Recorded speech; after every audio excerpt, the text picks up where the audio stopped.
When building a crested gecko tank, missing a single structural step results in exactly this, a stagnant, rotting swamp inside a glass box. This blueprint outlines the exact sequence to avoid that, relying on a precise 5-layer system. A 12 by 12 by 18-inch terrarium works for juveniles, but for adults, it must scale up to 18 by 18 by 24. Vertical height is a hard requirement for arboreal geckos. A common mistake is buying a tall tank and simply dumping standard, heavy potting soil into the bottom. Dirt is just one component in a much larger mechanical sequence. We will construct a self-maintaining bioactive vivarium, layer by layer, starting from the absolute bottom. Executing these base layers in the correct order determines whether your tank fails in 3 weeks or thrives as a living ecosystem for 15 years. Step 1 starts with the empty, front-opening glass tank and the very first layer of the foundation, drainage. Looking at this cross-section of the floor, we add 1.5 to 2 inches of leca clay balls. You must physically sweep these clay balls to create a slight downward slope toward the front door. This forces water to drain away from the back instead of pooling. Layer 2 is the separation mesh. Lay a single sheet of fiberglass window screen completely flat over the clay balls. Do not skip this mesh. Without it, soil falls down into the drainage water below, turning the entire substrate completely anaerobic. Layer 3 is the bioactive substrate, a mix of topsoil, coconut core, and bark. Before it goes into the tank, perform a squeeze test. It needs to hold a solid shape perfectly, with 0 drops of water dripping out.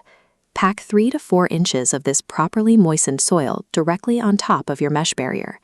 Together, these 3 base layers act as the mechanical kidneys of the terrarium, separating the living plant roots from stagnant water. With the floor complete, we move up to layers 4 and 5, the hardscape and canopy architecture.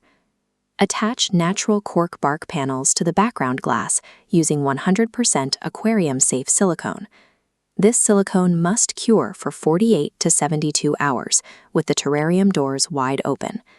Do all of this hardscaping now before planting, so you aren't snapping fragile roots later.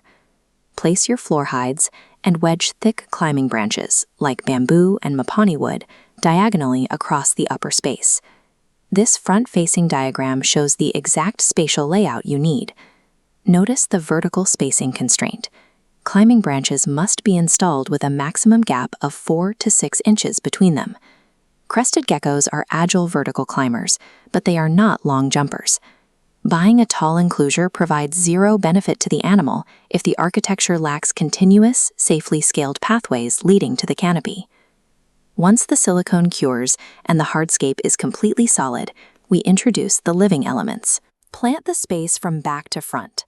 Anchor the background depth with tall bromeliads, fill the mid-level with pothums, and finish the foreground by laying down fresh moss.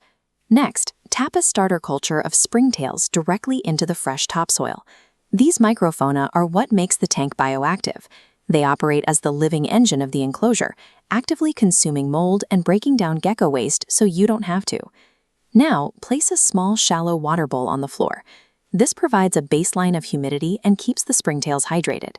Finally, mount the food cup on a magnetic ledge against the glass, 12 to 18 inches above the floor. Keep the food off the ground.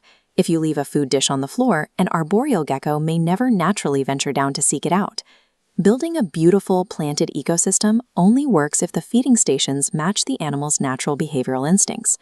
With the setup fully constructed, turn on the specialized LED and UVB canopy lights. Before introducing the gecko, you must run a 48-hour environmental test. Start by running your automated misting system for a full 60-second burst. Wait and physically check the bottom drainage layer.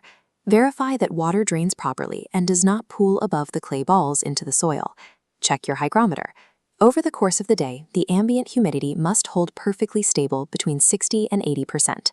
Passing this 48-hour test confirms your ecosystem is physically sound and draining correctly.